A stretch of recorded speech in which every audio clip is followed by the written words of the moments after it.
One moment. Yes. What I was saying is that there's a stereotype, about certain things about American culture, being like degenerate, where you see like, just over sexualization of things for no reason, or, just degenerate type of drug abuse where people are ruining their lives or violence with guns. All these really bad things, that you hear about. But the reality, the reality is there's a lot of different stuff out there. But people come to the U.S. And they pick up some of the good things about the culture, and whereas leaving some of the bad things. So like a lot of Pakistani people I know, they're very family oriented. They spend a lot of time with their family. But at the same time, they're not as cultish like their parents. They associate with all different kinds of people. They're not stuck in an old way of thinking. So the cool thing about about having all different kinds of people, like for example, Indians and Pakistanis living in the same area. You realize, well, hey, our culture is very similar. Where the fighting and stuff happens over in Pakistan because of what's going on the national level and all these things. But if you're in the U.S., you're removed from that, right? So for the most part, people get along with each other. So the older generation is, they're stuck in kind of their ways of thinking. But the younger generation, just we're all human beings and we can relate to each other on a human level. We still keep the important things about our culture, you guys have a lot of really, you have very rich cultural history. So, you keep all those things, but at the same time you learn, so that's what's cool about the U.S. No, but I don't think honestly, I'm here in USA and in Pakistan. Yeah. But we can say that we in Pakistan living a life which is maybe in blocked and in a cave like things. I mean, we are not open-minded over there. We don't live a free life. Like here, everybody is happy, everybody is cool. The impression over there, we feel that these guys are, the things you said here, we feel like that. But when we come over here, I was feeling that maybe I'm a Muslim, someone will hate me. Right. Someone will be like me. It's right. true. It happens because you create your impression by listening things. The news. By the news. Yeah.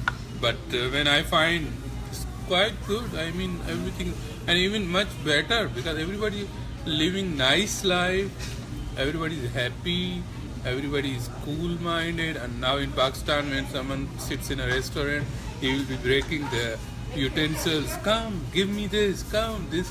We are here with everybody polite, easy, talkative, respecting them. So this is completely different.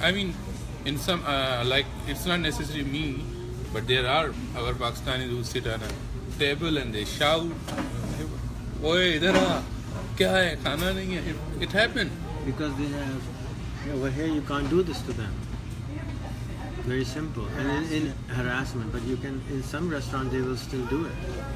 Over here, if you go to Houston, or if you go to Chicago, the Pakistanis who come, they're living in their bubble. They're still in Pakistan.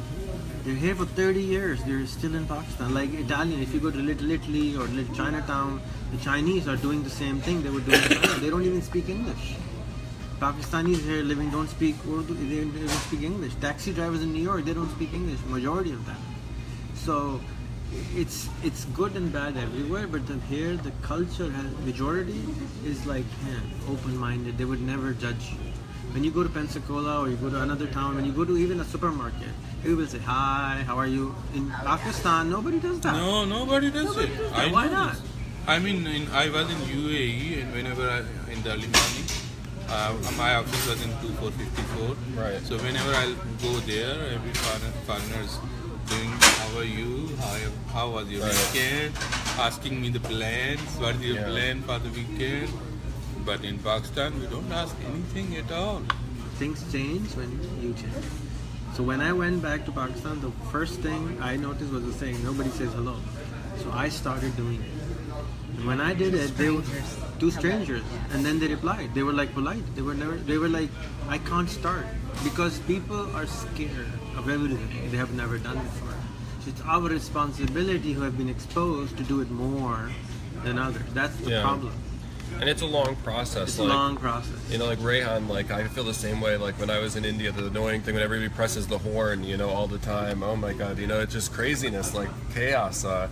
You know, and there has to be a better way. You know, but that's just what people are used to. You know, and that's the way it works. But it doesn't mean that that's the only way.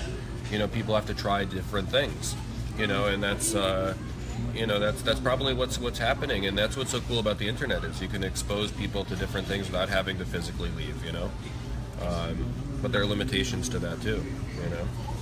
But look at it, how much you've been able to you know, your mindset has changed. You know, I bet if I went to right, and if I went to Pakistan, right, I mean, you know, your stereotype will change.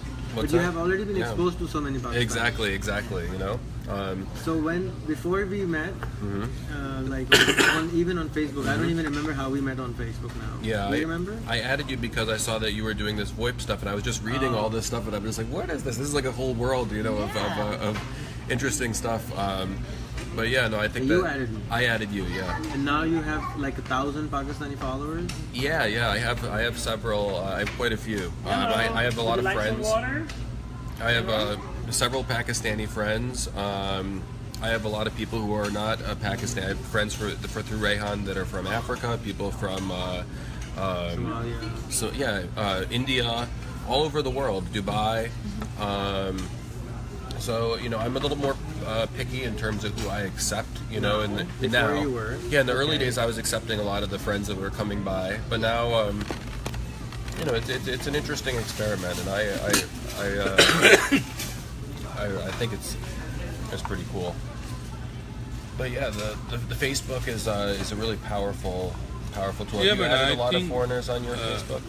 On the Facebook and on the internet, and even I agree with Rehan that very soon we will have all these boundaries finished. I mean, all these countries will be a multicultural stuff, and because now it doesn't matter you are living in Pakistan or you are living in USA. Right.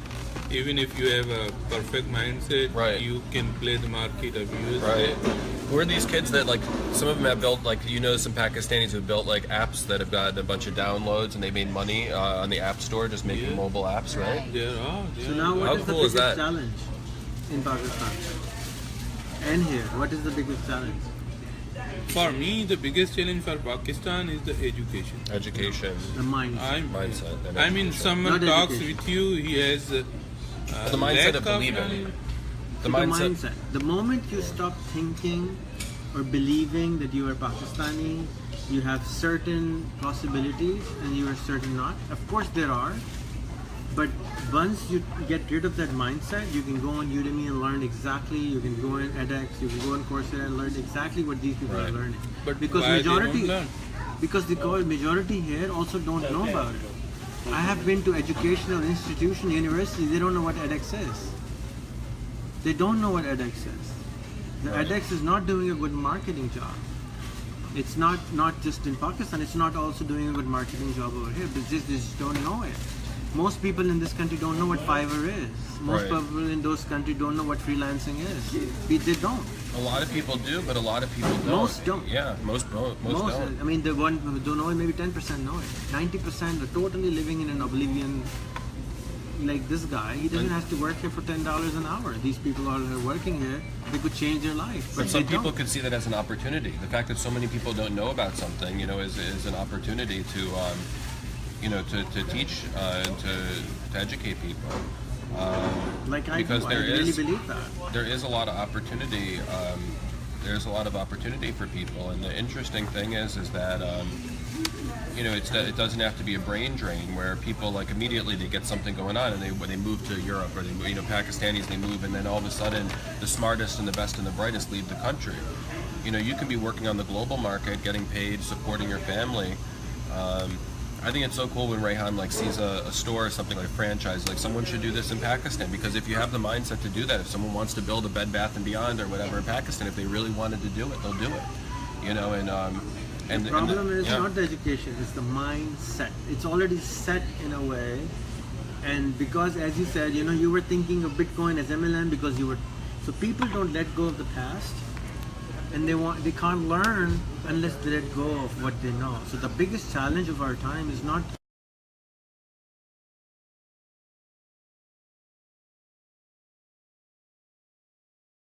We're starting these things, like internet companies before there were internet companies. I mean, not internet companies, but computer companies before. Personal computer companies, when computers were only used in major in industrial purposes and big corporations. So there were people out there who saw the future before it actually happened. And I think that's the unique thing about the Bitcoin. Some people get really upset about the guy who bought there are some people who bought Bitcoin when it was just a few cents. These people are massively wealthy right now. So people could be upset and they're like, oh, look at that guy, he doesn't deserve that money.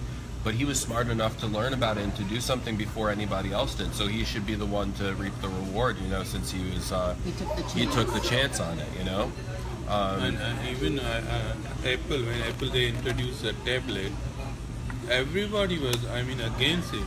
What is the use of this? Why someone will buy a tablet?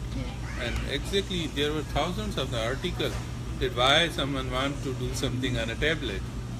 It's useless stuff to be considered when it was first time came, but later on it replaced everything. Exactly. Laptop, Sometimes you're the first time desktop, and return early. iPad, the latest iPad, it has given thousands of the laptop and desktop. They all gone.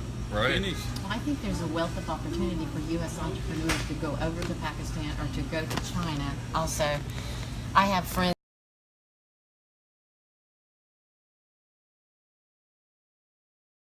All the you have McDonald's, you have Karachi have everything. you have everything over there. So Everything which you know.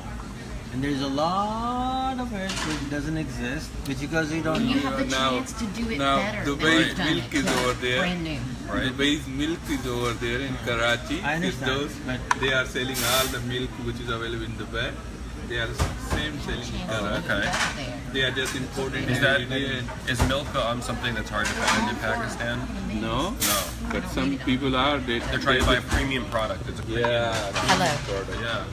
I know Hi. one guy who came to Pakistan and Karachi. I'll So he explain told later. me I want to the same